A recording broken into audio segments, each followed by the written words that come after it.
for Wow. clowns.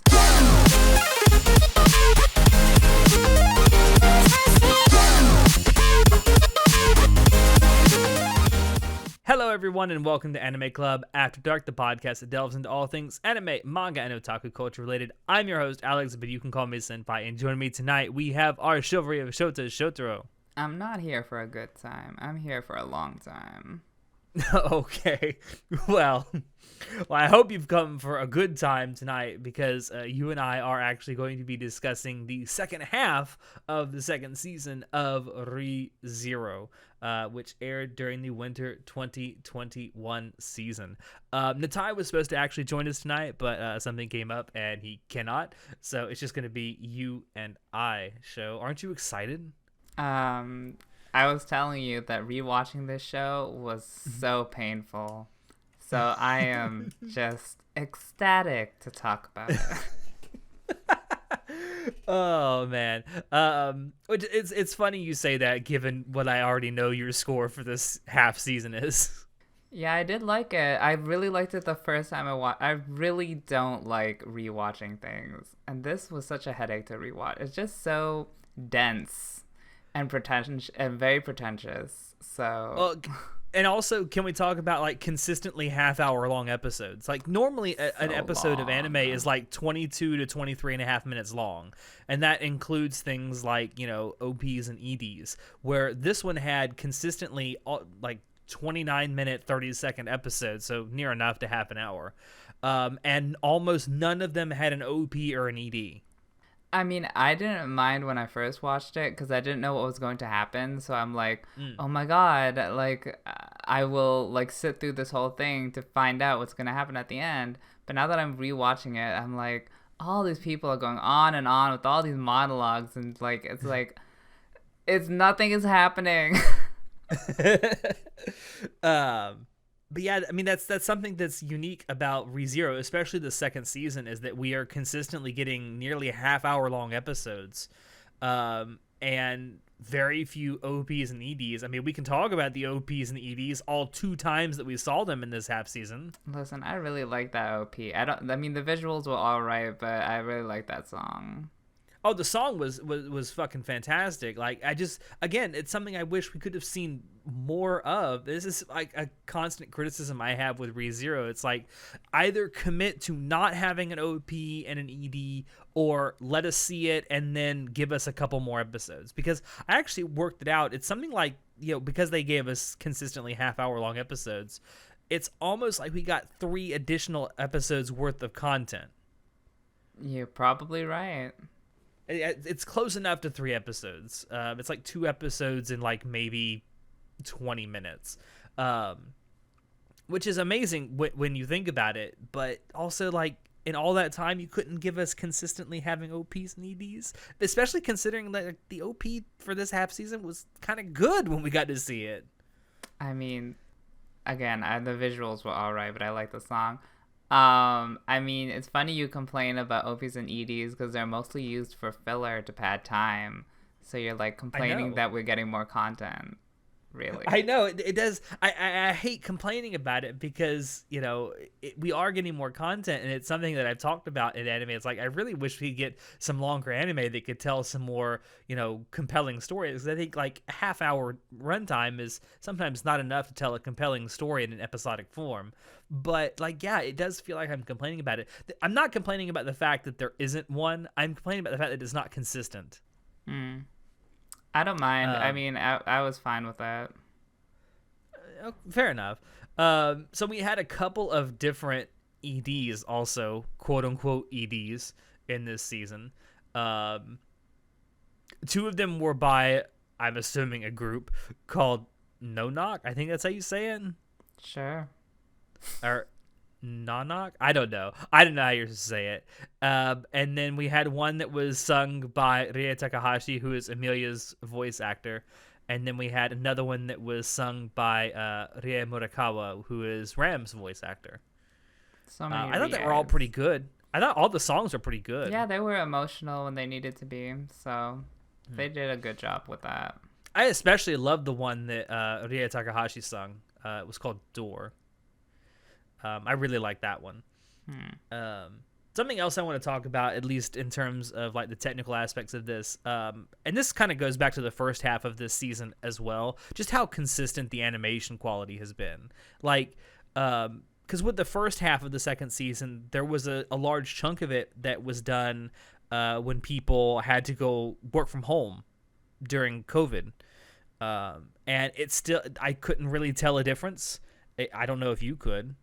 Not the first time I watched it, but the second time around, I noticed the fights were they lacked in animation. Like, they were still enjoyable to watch, but they weren't necessarily animated a lot, if you know what I'm saying. Like, there was not a lot of movement that was animated, but they were still pretty like tense, and it was they were still pretty well animated. But yeah, I get what you're saying. I feel like that's something that for the Blu-ray releases might be cleaned up. I don't know about that. We'll see about that. But I mean, I feel like that's something that they could definitely clean up for a Blu-ray release. But I just generally how just consistent the animation quality has been, especially with the CG that they are using throughout. I mean, like it doesn't stand out too much. I mean, obviously I can still tell when some stuff is CG, but it doesn't stand out as much as something like, I don't know, Attack on Titan is a good example. It seems to flow better with the 2D animation than a lot of other productions, I think. Yeah, the CG was not too immersion breaking, so it was not bad. All right, so let's actually get into the meat and potatoes of the story. So it starts off right where the first half kind of left off, and we see Subaru making a bet with Roswaal to save the sanctuary. So this is like one interesting thing about this season is that Subaru says that he's going to save the sanctuary in one loop.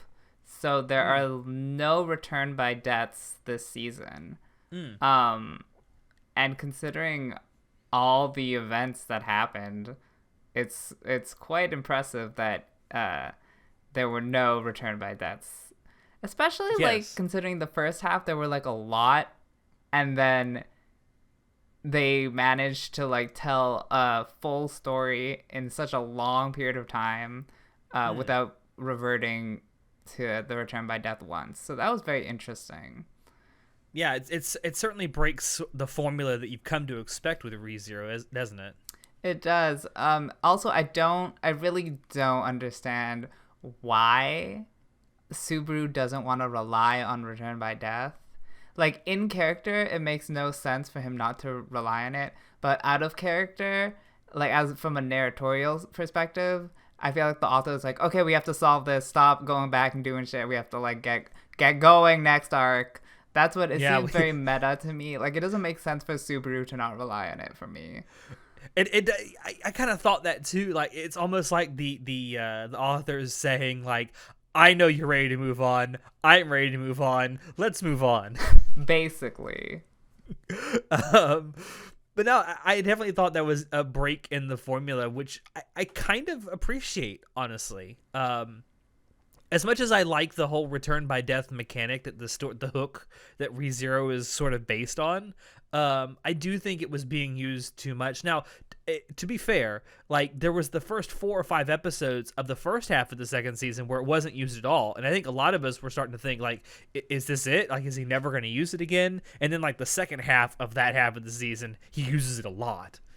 I honestly, and then he goes an entire half season without using it at all.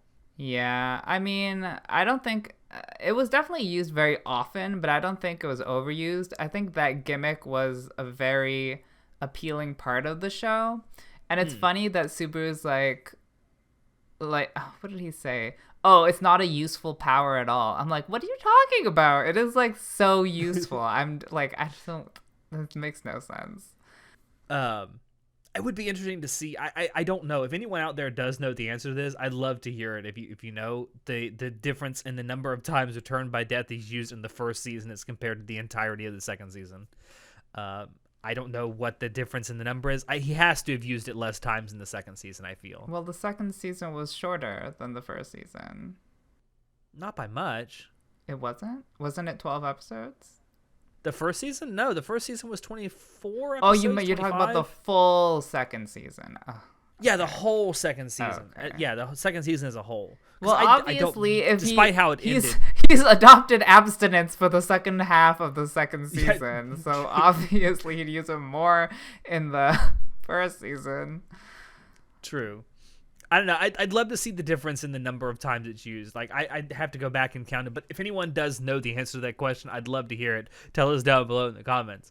Something else we learned very early on is Roswell's motives for doing what he's doing. Yeah, so we were kind of in the dark why this was happening in the first half, and now we get to learn more about Roswell and why he's killing everyone, which, to be honest, is still a bit vague, but like by the end of the season we realize that his endgame is to revive Echidna, and he's doing that allegedly through following what's written in the book, and what's written in the book is to do what he's doing to the sanctuary. I don't know, it's all very strange, but it's like he's essentially reading a book that's telling him what to do step by step, right? It's supposed to be predicting the future. Yeah, more or less. Yeah. And the fact that he comes across things that aren't written in the book, he doesn't know what to do, because it's like he's lived his entire life trying to figure out what to do based on what's in the book, and if something comes out and it's not in the book, he's like, I don't know, girl. I mean, it's kind of a very heavy-handed motivation. It is. I agree. It is almost. I stopped short of calling it a Deus Ex Machina, but it sort of feels like it's going that way. Yeah.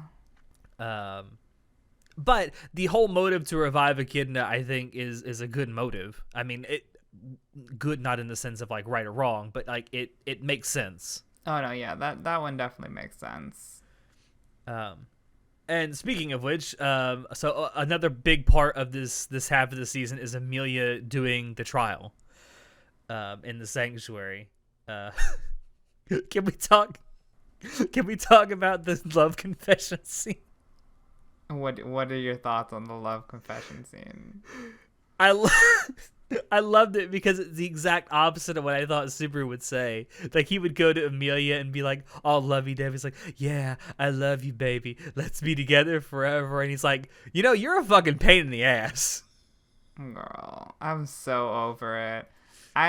Okay, from day one, I hated Subaru's character.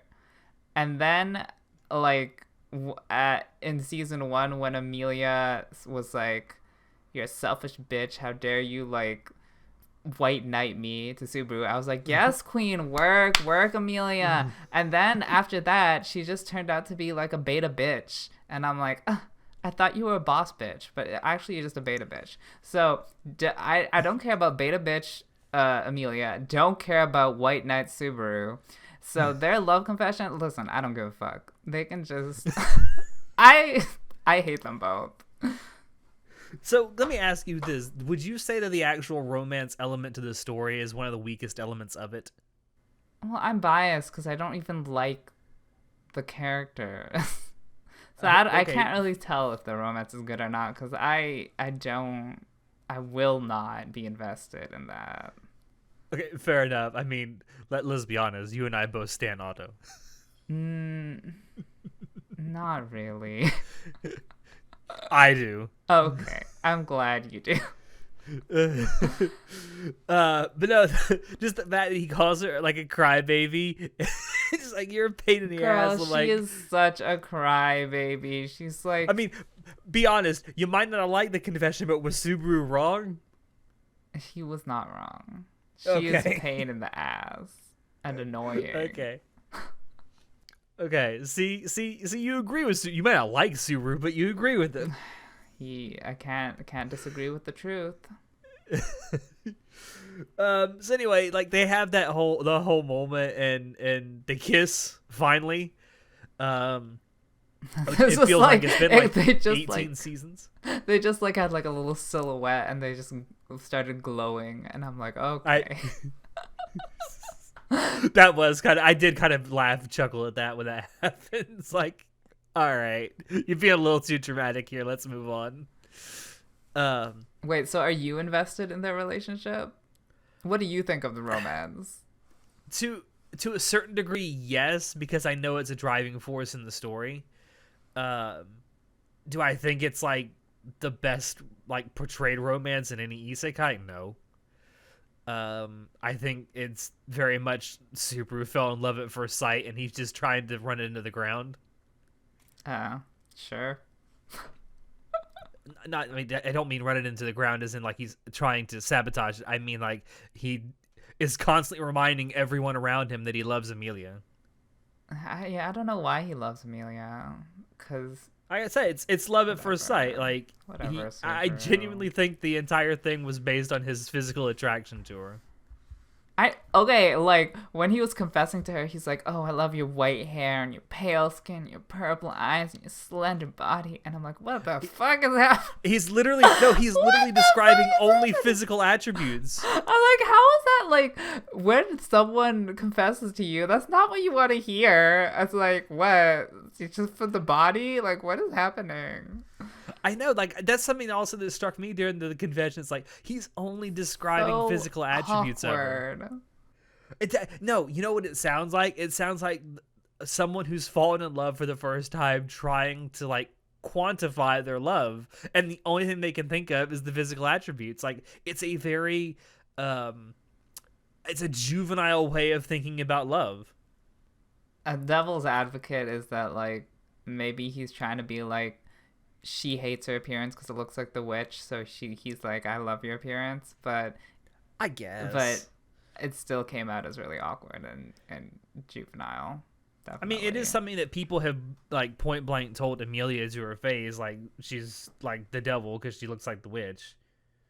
But anyway, I guess I can kind of see that, but it just comes off like his love confession does come off as somewhat shallow when he just starts rattling off a bunch of physical attributes that Amelia. Yeah, I'm like, is this supposed to convince her that that you're a good partner? Like, what? Why would any girl be like, oh my god, you like my body? Oh my god, thank you so much. Let's go out. No, that makes no sense. You like my pale, slender body and my, like, glowing purple eyes? Oh, wow. My God. I hate it. But then, so shortly after this confession, and it's funny because the thing that Amelia chastises Subaru for is like being a liar, because shortly before this happens, he meets her in like the cabin or house or wherever that she's resting at, and he promises to stay by her side until she wakes up, and she wakes up in the middle of the night and he's not there. Girl, oh my god. The first time I watched this, I did not understand where he went and what he did. Second time I watched it, I still did not understand. So I had to go Google, like, what the fuck happened. And apparently I was supposed to put two and two together and figure out that he left her to write the words down in the trial walls all night. And I'm like, what a fucking... so stupid. So I actually put that together when she walks in there and sees the writing. It's like, oh, that's what he was doing. When I first saw that, I was like, this wouldn't take all night. I'm like... I would have... Or, like, why necessarily that night? Couldn't it have been any other time? I don't know. To me, I couldn't put it together by myself. I mean, I was able to put it together. If I had been in that situation, I would have come up with a very convincing lie that I had to go pee. All night? Well, no. She wakes up in the middle of the night. She doesn't know how long he's been gone. But he didn't come back in the morning. That's true. Okay, I'd have to come up with a more convincing lie than that, obviously. Okay, well, this is why I'm not very good when I do Imposter and Among Us. Oh, no. But anyway, after this, she actually goes into the trial, and she does the first trial where she has to see her past. Now, I want to tell you right now that child Amelia is cute as fuck. They definitely gave her a lot of cutesy scenes. Oh, I want to just hug her. Anyway. I hate Amelia, so... No. I mean, okay, well, yes. Okay, you hate Amelia, but don't hate child Amelia. She's precious. Yeah, she's very cute. Blah blah blah. Whatever. Also, Mother Fortuna is a fucking MILF. I hate it here. Oh my god. No, I mean, we don't see a lot of anime parents, so it was nice to see more scenes where you get to know her mom on a deeper level. So that was nice. There was a lot of good scenes with Mother Fortuna, so I appreciated that. Honestly, the flashback with Amelia is probably my favorite part of this season. It was a really interesting tale they told. Yeah, I would agree. I think seeing the three different parts of the trial that she did were actually the most interesting parts of the season, which I'm assuming is the point because it's what we spend the most time on. But there's way more you see when you look into her past than anything else. Mm-hmm. And it gives you a lot of information to the backstory of not just her, but a couple of other characters that we've come to know too. Probably the most important of which from the first season was Beetlejuice. Yeah, that was very disturbing to see him in such a normal light. For sure, like actually acting like a regular person. Yeah. And I mean, and by the end of the flashback we see how and why he went crazy, so that was really cool to see that.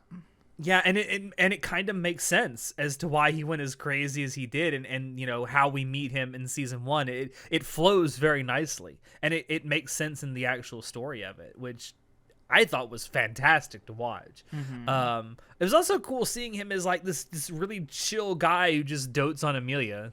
Girl, that was so disturbing. Like, we go from this crazy fucking clown man to like a father figure for Amelia. It's too much. So much whiplash. I can't process. Yeah, it's also worth mentioning that a lot of this is new to Amelia because of the contract she had with Puck. Was it the contract that with sealed away Puck, her memories? or was it the Witch of Vanity?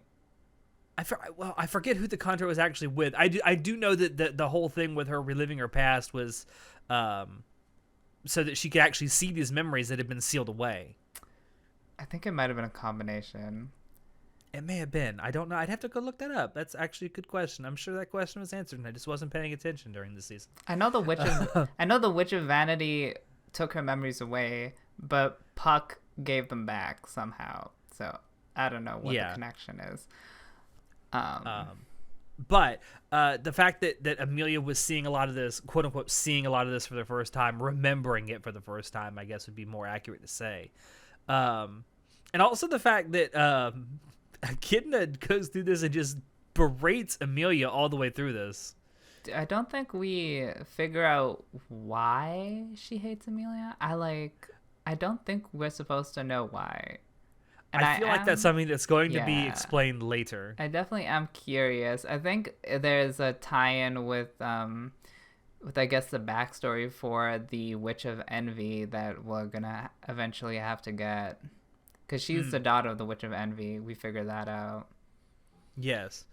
Yeah, like this the fact that Echidna rather just keeps berating Amelia all through. It's like it doesn't matter what Amelia says. Like Echidna's response is like, "I hate you. I fucking hate you. I can't believe I'm here doing this with you. I fucking hate you." I love when Echidna berates her. I just pretend that I'm Amelia and Echidna is just berating me. I knew you were gonna say that. It's like you just put yourself in the shoes of Amelia. It's like, yes, girl, fucking tell me I'm a bitch. Exactly. Oh man.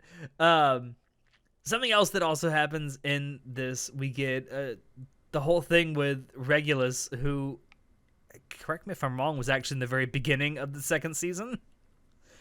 He was somewhere. I don't remember where. I feel like he was in the first episode of the second season, if I'm not mistaken. I could be wrong, but yeah, I'm looking at it right now. Yes, he did appear in the first episode of the second season. So I'm not crazy. I'm not fucking crazy. So we actually see him and Pandora and the Witch of Vanity And the Archbishop Okay, of Greed. listen. There were 7 sins. Where does vanity fit in? Why do we have a witch of vanity? And an Archbishop of Greed. I mean, at least greed is an actual sin. And that fight with Beetlejuice and Fortuna, like that was good too. I thought that was really well done. Very emotional. Very intense. I really, honestly, the thing that makes the fight so good in ReZero is they have really good sound effects. Like, I love the sound effects for like and good music too. That too.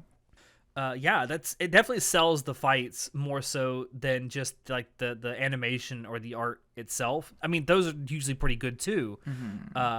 But yeah, the Foley and the sound effects being used for it, plus the music, just creates this great sensation while you're watching these fight scenes. Yeah, I completely agree. And during that fight, like, we get a lot of dialogue from the Witch of Vanity, and she's just like a passive aggressive bitch, and I love it. She's like, I don't understand how humans work, so I'm just gonna like poke them and prod them until they break. Are you saying that you like this because you can relate to it? Exactly. But I honestly, the dialogue or the script writing for a lot of this show is really good, and the Witch of Vanity's script is one of the highlights for sure. Yeah, that's something I did want to point out. Like, I mean, you kind of complained about it a little bit at the beginning, like about how much people are talking to each other and monologuing, but like a lot of it's very well written, especially in the second season. Like the dialogue between some of these characters is very well written. It is well written, but it's also a lot of bullshit. So a lot of the characters are very verbose. They are. It reminds me a lot of Monogatari, honestly. That's why I like it so much. Maybe that is why I like it. I do love. It's just another harem like Monogatari. All right, fuck you, fuck you right now. Anyway, so something we actually see in the flashback to Amelia's past is like the door with the seal on it, and like I don't know what you would call that area that it's in. I just call it like the valley with the flowers in it. I don't know, the field, whatever.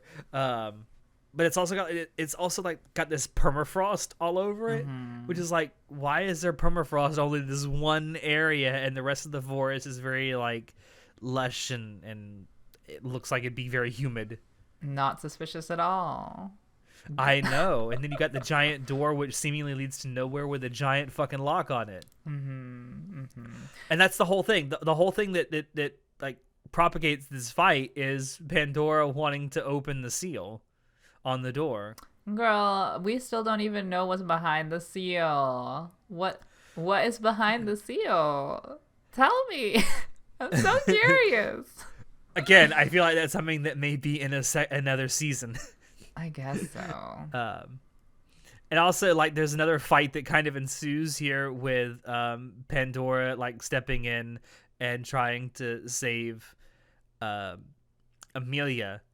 And then, like, the whole the crux of the climax of this fight is Beetlejuice coming in to try and save Fortuna, and he actually thinks he's hit Pandora with his attack, and it ends up being Fortuna that he hits, and he just slices right through her body. Oh, that was such an I don't know how to describe that. That was a very dramatic scene. It was very dramatic. Though I feel like his reaction to it when he realizes what's happened is kind of real. Like, I feel like that's how a lot of people would react if they just found out they accidentally killed the person that they loved. It's very tragic. I mean, that's the word I was looking for. It's a very tragic scene. Yes, and it's never outright said, but you can obviously tell that Beetlejuice has the hots for Fortuna. Yeah, they're clearly. It's a big shot. Like I said, it's never outright said, but you can tell by his reaction that he was definitely in love with her. And he has that realization that, oh my God, I've just killed this person that I love. And like, that's the part where you realize this is what made him go fucking insane. Yeah, that was really good justification for the insanity. Mm-hmm. And then it makes everything that happened with him, at least in season 1, make a lot more sense. Definitely. Then you makes a lot have more like sense. right after that, you have Fortuna dies in Amelia's arms. Amelia has like this moment of like, I don't know, rage, I guess you would say, and ends up freezing the forest.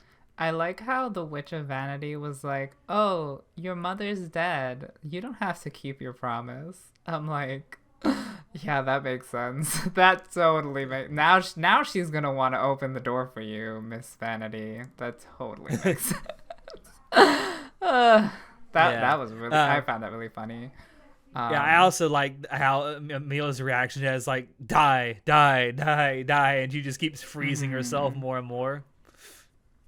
And then, like, another thing you see from, or you glean from this, is that the whole reason that Amelia is in the royal selection is because she wants Roswald to thaw the frozen village.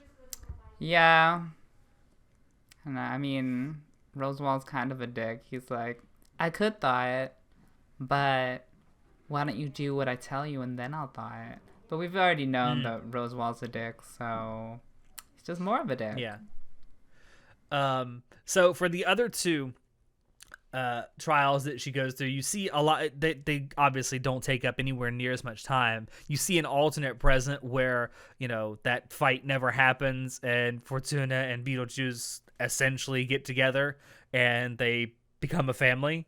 Like, that was sweet. That was yeah. That was cool. And then the thing that strikes me about that, seeing that trial, was, you know, the conduit, I guess, for telling her that the trial is Archie, who's one of the people from the village that she was in. But then he disappears when she says that, like, she's at peace with this. Like, she's accepted that this could have happened, but it's like, I'm okay with how things are. Mm-hmm. And then Echidna shows up and she's like, I fucking hate you. I love Echidna. And then just disappears. Like, the whole all she does is she shows up, says, I fucking hate you, and disappears. Bye. And then Amelia just jumps off. She's like, I'm done with it. I'm done. Yeah, and jumps off into the water. It's funny because in that particular trial that she's in, every time she looks at a reflective surface, she can't see her reflection. Yeah, I didn't get that. But then when she jumps into the water, she can. Mm-hmm. I don't know. I think it's supposed to be about, like, I think it's supposed to be symbolic of accepting who you are. Mm-hmm. I don't know. I guess so. It was a bit strange. It was a bit, maybe that's a bit over the top of presumption on my part, but that's what I took away from it, that it's supposed to represent you accepting who you are, that you can't see your reflection. I guess so. And then for the final trial that she goes in, she has to actually see a possible future that awaits her. And it's pretty hellish. Everything is destroyed. I guess we saw it for like half a second, and then we're just like bombarded with all these voices.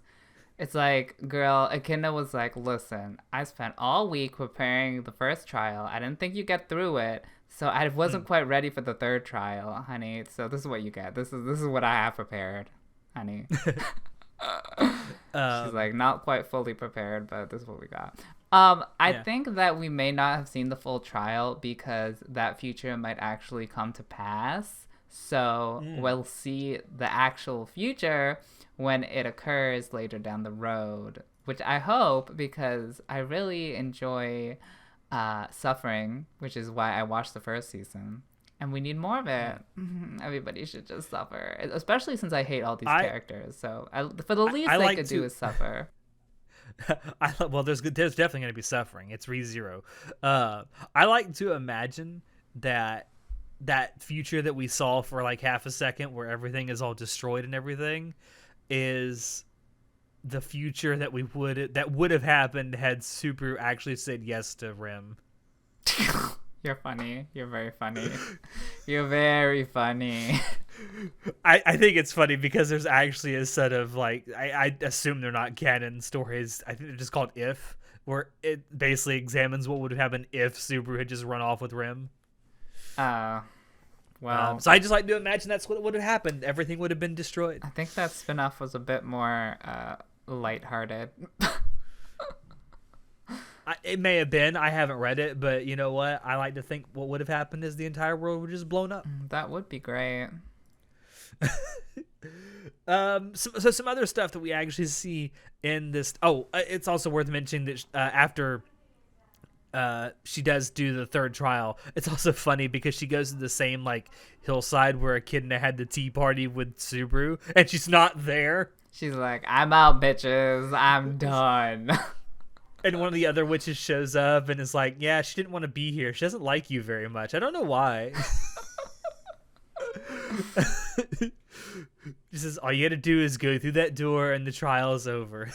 Mm-hmm. She's like, all right, but promise me, when all this is over, we all come back here and have tea together. I'm like, all right, now I see what you're doing. You're setting up an ending. All right, cool. Uh-huh. I guess then she goes through her aunts. I don't know. They might be related because they're all witches, whatever. I guess. But then she goes through the door. She breaks the barrier of the sanctuary. It's funny because the barrier is apparently tied to Echidna's corpse. Yeah, I didn't get that. Well, I guess since it's a graveyard, she's supposed to be buried here, but I thought, I mean, we'll get to it later, but like, wasn't the barrier supposed to be tied to Ryuzu Meyer? Like, what? Why is her corpse there? I think it's meant to be tied to both. I don't know. Like, because when we see the backstory with Ryuzu Meyer, I guess we didn't actually see what happened after Ryuzu sacrificed herself, so maybe Echidna had to sacrifice herself as well. I don't know. I just assumed that Echidna stayed alive after that, but maybe she died. I don't know. I kind of did too. I don't know. That is something that I wasn't entirely clear on. But anyway, some other stuff that we got to see in this season. We got to see Otto's backstory. What a bro. What a bro. They really tried to sell him hard as a bro. I think they succeeded.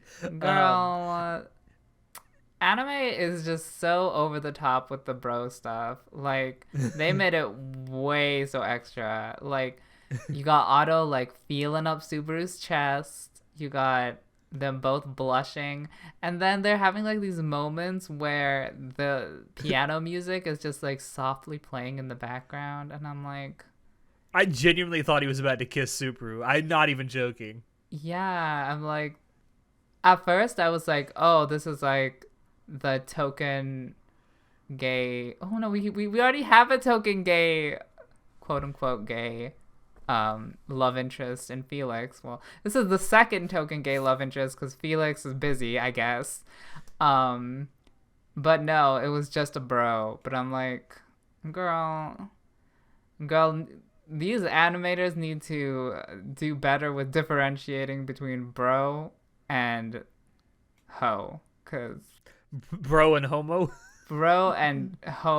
with the HOE, because Otto's definitely hoeing around.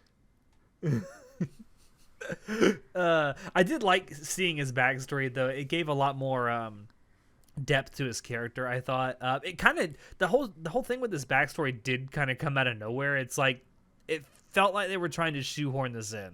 Yeah, they just like popped it in. I'm like, okay, here we go, story time. I honestly wasn't expecting Otto to be a character that got development. He seemed like super minor and irrelevant, but we got it, and it was all right, I guess. Yeah, I mean, I personally like the development that he got, and it's cool to me because like he was such a minor character in the first season. He may have had 5 lines total in the entirety of the first season, if that.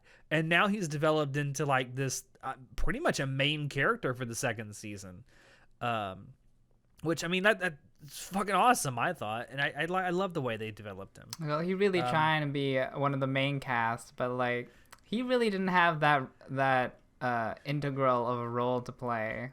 He was just like, please, I want to be part of the group, please. And they're like, fine, just go, like, carry the women and children out of the house. You know, when you do that voice, you sound exactly like him. I hate it here.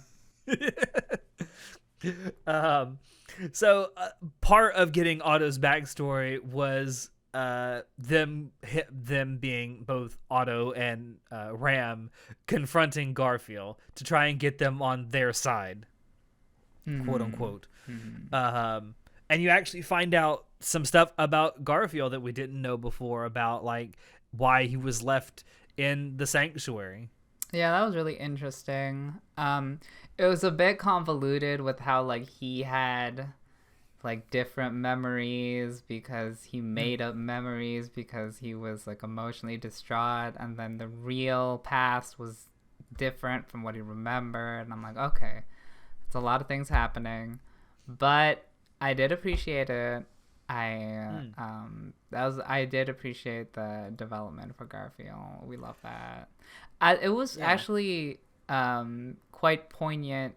The fact that the scar on his forehead was from him slamming his head into a pillar because that's where his mom kissed him.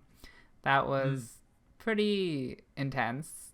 I like that because we didn't really know much about Garfield except like his character design, and he has a really cool character design. So incorporating part of that design into his backstory was also really cool. Yeah, and that scene where he has to say goodbye to his mom was kind of sad, to be honest. I don't remember, honestly. He said goodbye to his mom. Yeah, where they're standing like at the edge of the sanctuary, and like, I don't know. To me, it was kind of sad. Sure. Just the way it's portrayed.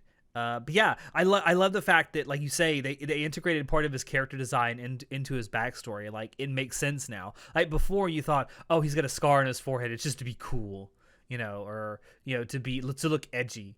But no, like, it actually has a fucking purpose. It's so that he doesn't forget where his mom kissed him. Mm-hmm.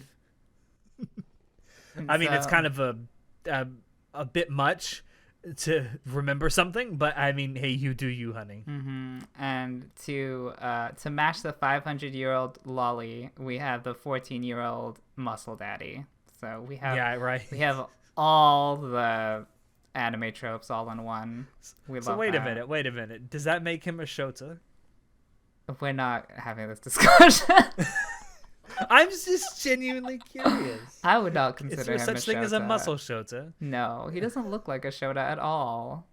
I was shocked when they said he's only 14 years old. I'm like, he looks at least like 17, 18. Yeah, he definitely does look like an adult. Does not look like he's 14 years old. I do love Subaru's reaction to finding out he's older than Garfield, though. It was very... it was a very, I don't know... like very cliche kind of like, oh, he's 14 years old, oh my god, okay. Wow, okay, that's lovely. Something else that we got another flashback backstory for both Roswell and Beatrice and Ryuzu. We love that. This is the flashback. This is the flashback season. We love a good flashback season. I like the flashback. Listen, I have not had a lot of sleep, okay? I spent all night watching this damn god fucking annoying show. Whose fault is that? Girl, it's a lot. But no, we got a lot of really good, I think, backstory for these characters as well, particularly Roswell and Beatrice, because like even as much as we saw Beatrice in the first season, we haven't got to see her a whole lot in the second season. We don't know that much about her, like at all. Yeah, I like how she acts literally the same in the I hate it, not the backflash, in the flashback. as she acts currently. I'm like, girl, you didn't grow at all. You're still the 400-year-old lolly. And she looks exactly the same too. She's wearing the exact same outfit. Yeah, at least Roswell has like a different personality, which kind of ties into eventually in the flashback, the sanctuary gets attacked by Hector, the Devil of Melancholy, who looks and talks like how Roswaal currently looks and talks. I guess looks, by looks I mean dresses, because I think they have like a similar outfit. So that's very curious. I don't think they quite explained why he looks like Hector, or what even who Hector there. is. Maybe it's something that occurred immediately after Ryuzu sacrificed herself and that we didn't see. But that's definitely curious. It is curious. I feel like this is definitely another thing that's going to be explained if we get another season, hopefully. Like you say, it does seem somewhat reminiscent of Roswaal. Maybe there's some time travel at play. I don't know. Honestly, Hector, like his hairstyle and his eyes remind me a lot of Subaru. And from the last, I call it a season, from the first part of this season, I was saying that Roswaal is just a time traveling version of Subaru. So, Roswaal, Hector, and Subaru, they're all the same person. That's my theory, okay? They're all same person. One of the things that's hinted at, and we actually get confirmation of it later, is that Roswaal has actually just been essentially cloning himself, I guess you could say. I don't know what he was implying. He was like... So what I got from that was that he's actually implanting his soul into other bodies. Yes, he's doing that. But then he was like... Beatrice was like, you can't do that because the host won't take the soul. And he's like, it'll take it if the host is close enough. And I'm like, okay. And Beatrice is like, oh! And I'm like, okay. So my thoughts about this is either there's some kind of implied incest going on here, or asexual reproduction, honey. Or like he's having children with people and then implanting them into his own child. Probably. That's probably what happened. That's what I think. Like he's just going to finding like random like women to hook up with and have a child, and then immediately takes the child away and implants his soul into them. We love that. We here at Anime Club After Dark do not condone child theft. Child theft. Not kidnapping. Oh dear. How do you know it was kidnapping? Anyways, one of the things we also learned, moving on, about the sanctuary is why it was created in the first place. It was actually created, in part, mostly by Echidna to protect her research. It was also implied that it needed to be protected because Hector was coming after them, which I don't know why he was coming after them. Also, it seems that Hector and Echidna have some sort of history that I would be interested in knowing, because I'm jealous of Hector and I want to get with Echidna. Okay. No, but I am interested in knowing because I do like Echidna, so I need to know more about her. And then we find out like the whole thing with Ryuzu's sacrifice, right? Where she kind of has to give up herself to become part of this barrier, which I am still a little confused on, because we see Echidna, her corpse being like the focal point of the barrier, I guess. But maybe Ryuzu's body or her mana or whatever, ode, whatever they call it in this universe, is powering it, but it has to be focused through Echidna's body. I don't know. The way magic works in this universe is not exactly well described. I love how, like, at the end of the story, Beatrice is just like, say the magic word, and you can perform the spell as well. And Subaru's like, okay. And then he just starts like doing this crazy spell shit, and I'm like, yeah, okay, that makes sense. Yeah, how magic works in ReZero is not exactly very well defined. Yeah, that's for now, until I'm told different. That's kind of what I'm assuming, that Ryuzu's mana is what's powering the barrier, but it's has to be focused through Echidna's body somehow, or her mana. Which doesn't really make sense, because like Echidna planned for this, so why would she plan to die? That makes no sense. But I know, like I don't understand either. Maybe hopefully that's something that either I missed something that was actually explained in this season and I just completely missed it, or it's something that's going to be explained later as to how it actually works. But anyway, we find that out too, and the whole fact that it creates clones of her that serve as like guardians. That was kind of weird. There's a lot only of like Yuzu. Only 4 of them can be active at a time. That was, to me, that's pretty convoluted. Sure. It's very, very anyway, random number to pick. I know. Anyway, so then we have what essentially is the final confrontation, more or less, of this this season, and that's well, we actually have a couple of things going on all at one time. We have a fight between Rosewall and Ram and Puck.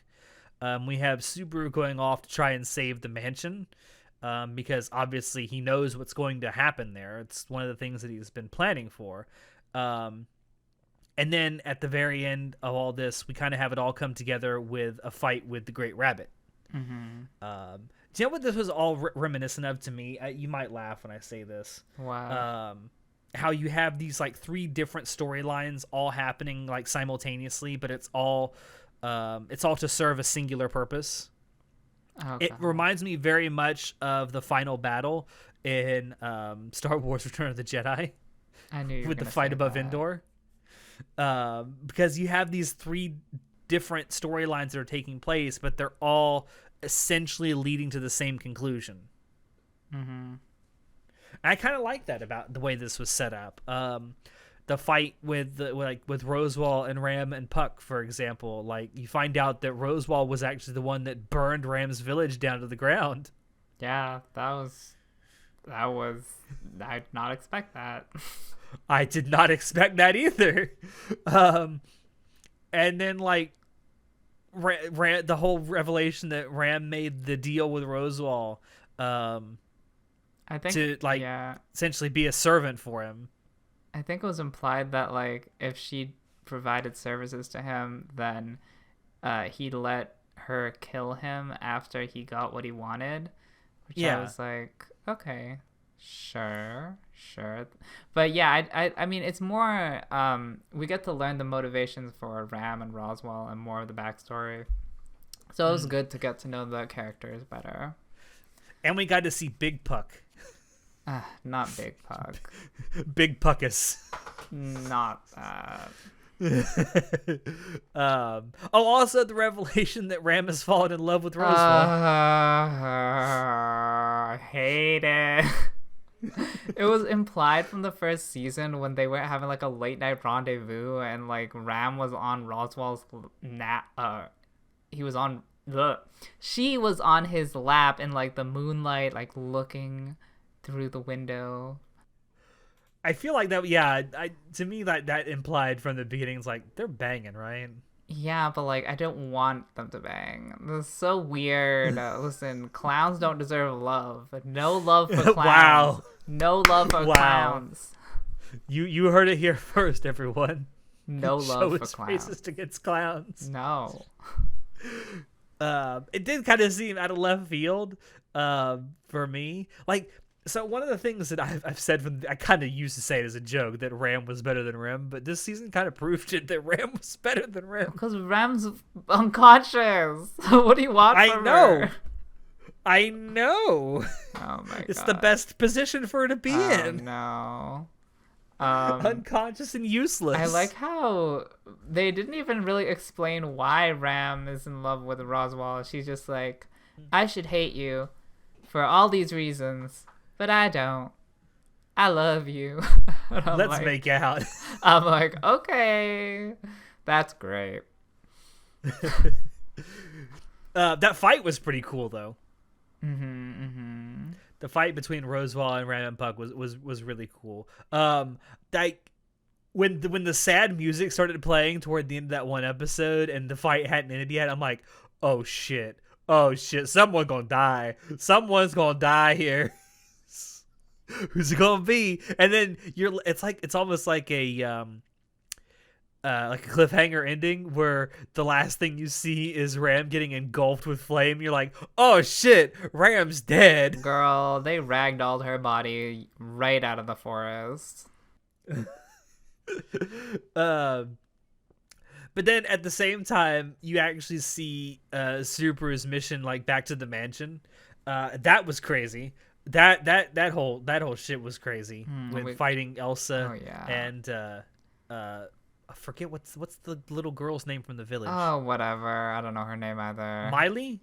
Not Miley. Miley Cyrus. It's fucking Miley Cyrus. I don't know, girl. Melee. Okay. Is the little girl's name. That fight was pretty awesome, especially because you have Garfield and his sister, Frederica. Their reunion, like, that was really cool. Mm-hmm. We got to see more of Elsa, my second favorite character after Echidna. We got a brief backstory for Elsa, which was nice. I would have appreciated more, but whatever. Also, I don't like that she died. Okay, I get it. See, I have a feeling that she may not be quite dead. Okay, yet. I hope so. Cause she may be, because I haven't read the source material. I don't know. I just get this strange feeling that she might not be quite dead. She better not be. I need more of her. I'm not done with her. Also, I want to say, like, this has happened multiple times, not just in this, because she hasn't really been around much with Frederica, but it happened a lot in the first half of the season of people calling her Fred. I get that it's supposed to be short for Frederica, but that's a guy's name. It's just like Sam for Samantha. I know. It just, every time I hear Fred, I'm like, who's Fred? Oh. Oh my god. Whatever. She's not that relevant of a character anyways. You don't have to remember her. Yeah, she may be irrelevant later. Who knows? I mean, that same thing happened with Otto. But yeah, Elsa's backstory was kind of interesting. I do, like you, wish we could have gotten a little bit more. But maybe crazy bitch just a crazy bitch. No. Also, something that happens while this is going on is Subaru is desperately trying to convince Beatrice to leave the Forbidden Library, which he does. He gives a really great speech to her, by the way, about like how she's basically wasted her life waiting for something that may never actually fucking happen. I love how he always insults the people that he's trying to convince. I know, and it works. I like how he also decided to not say that he was that person she was waiting for. I'm like, you make it so much harder, girl. You make it so much more difficult. But he got her out. Yeah, he did. And I mean, the idea was to save the mansion. He definitely saves everyone in the mansion. But I think the mansion itself is a lost cause. Whatever, they have magic, they can fix it. It does burn down pretty substantially. I like the one scene you get with everyone kind of standing outside of it, and like the entire townspeople from the bottom of the hill come up and just watch it burn. I wonder if this actually happened like in medieval times when stuff caught on fire, if just the entire town would just come watch it burn. Girl, like that was their entertainment. Girl, the villagers were like, we're living in a fucking hut, and you're living in this like 1,000 room mansion. Honey, eat the rich. Honey, I'm gonna grab my popcorn. I'm gonna watch this mansion burn down. I mean, there was no one in it. Good. Allegedly. Well, I know that's technically not true. I mean, assuming that Elsa is dead, her body would have been burned in the mansion. So at least one person died. That's true. We didn't get to see what happened to whatever her name is. Yeah. I don't think that was... I think she just ran away, which, I mean, kind of makes sense. She was getting her ass beat. Also, that scene where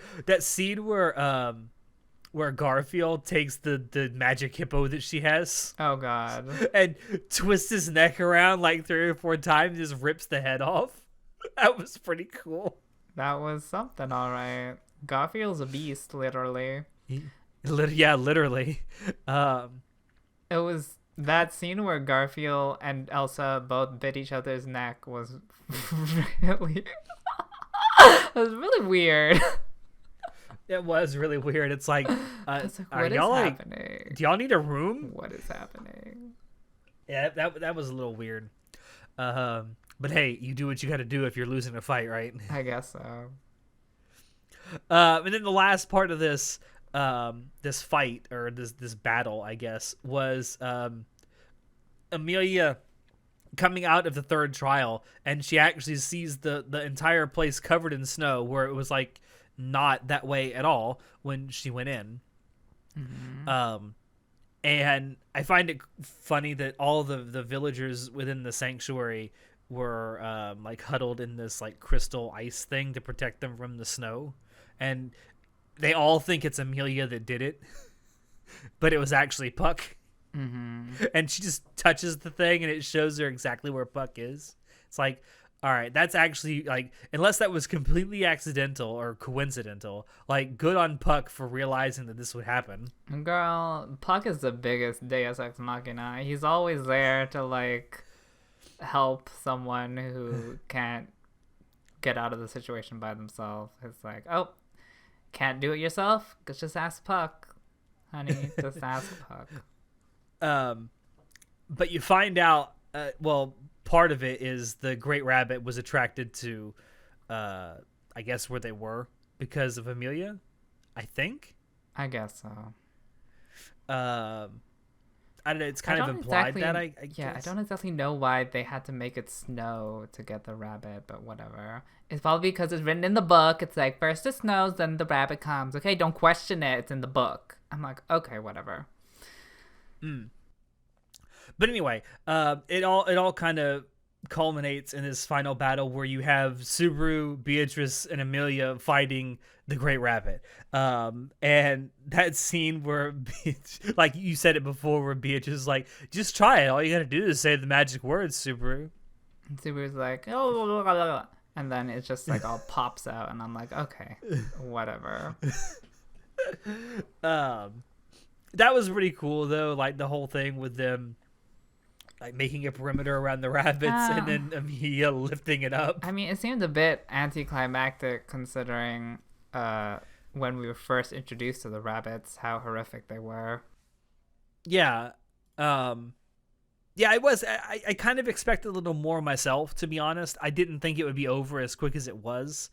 And maybe in the novels it's described in greater detail, and maybe they did this just because they wanted to end it now. I don't know. It was a bit like I expected more. I really did. I mean, it was cool what we got to see, especially the way it was animated, but I just was kind of expecting more, considering, like you say, how the Great Rabbit was originally introduced. It seems like for like a great mob beast or whatever they call them, it went down a lot easier than the white whale. Yeah, definitely. And it's funny because when they were first introduced, they were like, it was touted as something that was more dangerous than the white whale. I'm like, I don't think so. Yeah, it seemed pretty simple to eradicate. And I mean, at least the Great Rabbit doesn't fuck with people's memories. That's true. The white whale did. Mm-hmm.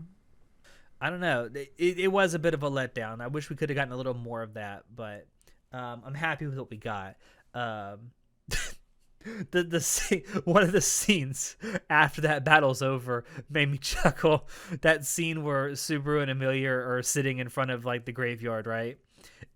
And so Amelia's like, but what are we gonna do about this baby in my tummy? Oh my god, that's so and cliche. Subaru's like, what? And she's like, well, you kissed me. That's how babies are made. And Subaru in English says, pardon? That was so stupid.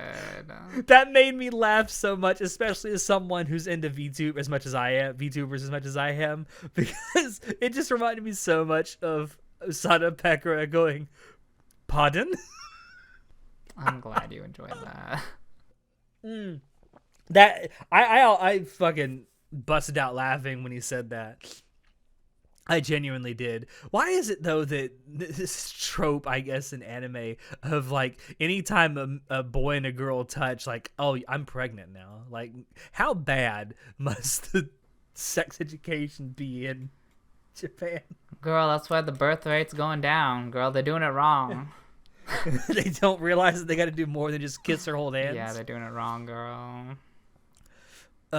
Anyway, that scene really made me laugh. And then you see the scene of Rosewall getting his comeuppance, where everyone just punches him right in the face. That was pretty good too. It was something. Anyway, and then you see the seal that's on his chest. That was so big. It was. That's what she said. No love for that, clowns. I guess that I guess makes it so that he actually can't betray them, even if he wants to now, simply because of the bet that he made with Subaru. I like how just like a casual bet like turns into like a full-blown seal. Like, who drew up the seal? When did this happen? What is happening? So anyway, I guess that's something going forward, that he now actually has to help them or he dies. So that's cool. And Subaru's response to like, what would have happened if I'd lost? Well, then you would have had the seal. And Subaru's like, ah.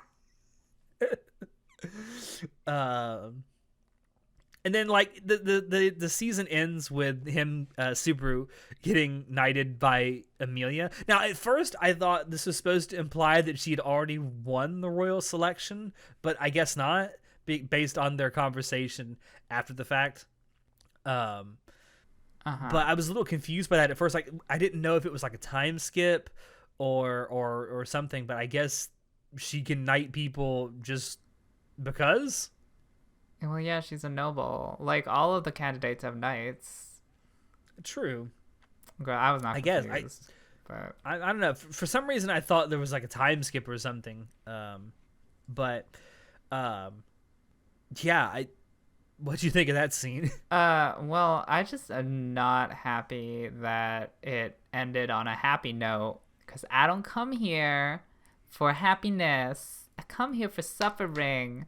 And like, well, to be fair, the first season ended on a happy note too. Yeah, but I didn't like that either. And everybody, oh my god, all the novel people were like screaming about how if they just ended it like a minute later, it would have been a sad scene. And I'm like, why didn't you end it a minute later then? That would have been a better ending. I do remember that when we were watching it the first season back when it first aired, like after that second episode, or the last episode dropped of that season, I remember 2 or 3 people on our podcast going like, if they'd only ended it like 2 minutes later, it would have been such a great cliffhanger. Yeah, they should have, but they're like, no, we gotta end it happy. No one cares. I don't want these people to be happy. I want these people to be sad. That's why I came here. It's not what I got. Okay. I feel like I feel like part of the reason this first season ended the way it did was because there was never really any intentions to immediately go into a second season. Probably. And of course, that's kind of how anime was back then. There were no guarantees of second seasons, and mostly anime was made to sell the manga or the light novels or whatever the source material happened to be. But 4.5 years later, we get a second season. My question is, seeing how this ended, again on a happy note like the first season, are we gonna have to wait another 4.5-5 years for a third season? It seems like it, because they gave us the happy ending. I was kind of surprised that at the end they didn't say, give some kind of indication that there was gonna be another season. Like maybe ending it on a cliffhanger, or they definitely ended on some stuff like Subaru telling Amelia, like, we need to talk about, or no, it was Amelia telling Subaru, we need to talk about something. Like, all right, what do we need to talk about? So obviously that's going to be what the third season, assuming there is one, starts on. Oh, I just thought they were going to be like, so we're getting married this time, we're going to get engaged this time. No, I think she was gonna talk about more about like their relationship or whatever. It's like I mean, still, I think that's going to be what the third season starts I out hope on. not. I would assume. Anyway, we know that they were about to go do something after the party was over. So that and there's still the royal selection, obviously, that needs to happen. So that's I feel like that's probably going to be what is covered in the third season, assuming that there is one. Like I say, I really hope that we don't have to wait years and years for it like we did this time. I mean, if we have to wait another year, that's fine. I mean, obviously, with everything that's gone on over the last year and a half, that makes sense. Studios are backed up and stuff is piling. I get it. But part of the reason that I didn't give this season probably as high a score as I wanted to is simply because I had to wait so long for it. I feel like if it had been like a year or a year and a half after the first season, it would have been better received. Not to say that it was badly received anyway. I mean, the general consensus seems to be that this second season was pretty good. But it wasn't as much of I want to say like a cultural event like the first season was, because like you remember when the first season of this aired, like it was everywhere. It's what everyone was talking about every single week. Yeah. And like I remember with this second season, like yeah, people were kind of talking about it a little bit here and there, but it wasn't the big event every week that the first season was. Yeah, I feel like a lot of second seasons are like that. The first season is always the most popular one. Maybe. I still feel that while I don't think that it was necessarily as good as the first season, the second season overall was still pretty damn good. Yeah, it was very good. I definitely think it was well written. And I think it did a good job of getting the old viewership back into the show. I think it grabbed our attention really well in the first couple episodes of the first part. I think something else that may have helped the second season is the fact that they did the director's cut of the first season leading up to the second season. I think for people that may have missed ReZero the first time around, they gave them a chance to actually watch it again right before it aired. I didn't watch it. I did, and I know that Natai did as well. I mean, the animation is cleaned up and the art is a little bit better. Obviously, it's essentially the art or the animation you would have gotten in the Blu-rays.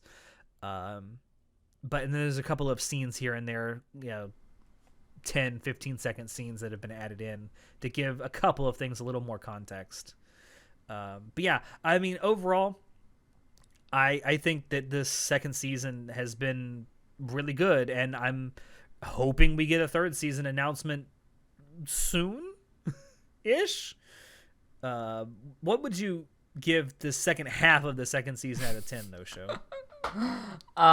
So, I mean, I like the scripts, even though not on the rewatch, but on the first watch, it's a really good script. They had good dialogue. I do like the fantasy setting in general, and I do like the premise and the whole plot line and all the character development.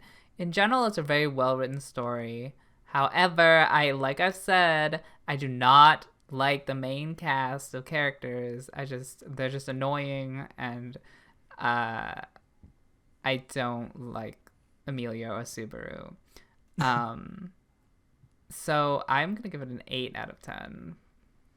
That's, considering everything you just said, it's very generous. I'm here for the plot, not for Subaru. Fair enough. But you're here for the suffering, let's be honest. Yeah, I also like the mystery aspect of it, like trying to figure out how to solve the problem with each arc. That's also very interesting. Yeah, and which is helped along by the whole cook of the return by death thing. Like, you can fuck up and like it's a learning experience. I mean, I'm kind of with you on a lot of the stuff that you said. I mean, I personally like Amelia and Subaru as characters. I do agree that they can be both annoying at times, especially Subaru. But I genuinely like the story still. I love the setting. I really wish the magic system in this could actually be fucking explained. It's really confusing how it actually works. I like the direction the story is going, or at least it seems to be going, where we're just slowly solving these mysteries one after the other. We're not having to wait 2 or 3 seasons to get every single mystery solved, and once one mystery gets solved, it's actually introducing maybe another smaller mystery to solve along the way. I like the fact that sometimes even minor characters are getting really good development. I like that a lot too. I'm excited to see what more comes from ReZero. So I think I give this a 9 out of 10. That's great. Yeah, that's the second half of the second season of ReZero. Thanks, White Fox. You did pretty good. Thank you out there for dropping in to listen to us talk about this. Check the description below to find links to Anime Club After Dark on Twitch, on social media, and on Discord. Check out our merch store and our affiliate links as well. Any purchases you make there do really help us out. With that, I have been your host, Alex, and I will see you next time. Say goodnight, show. No love for clowns. No.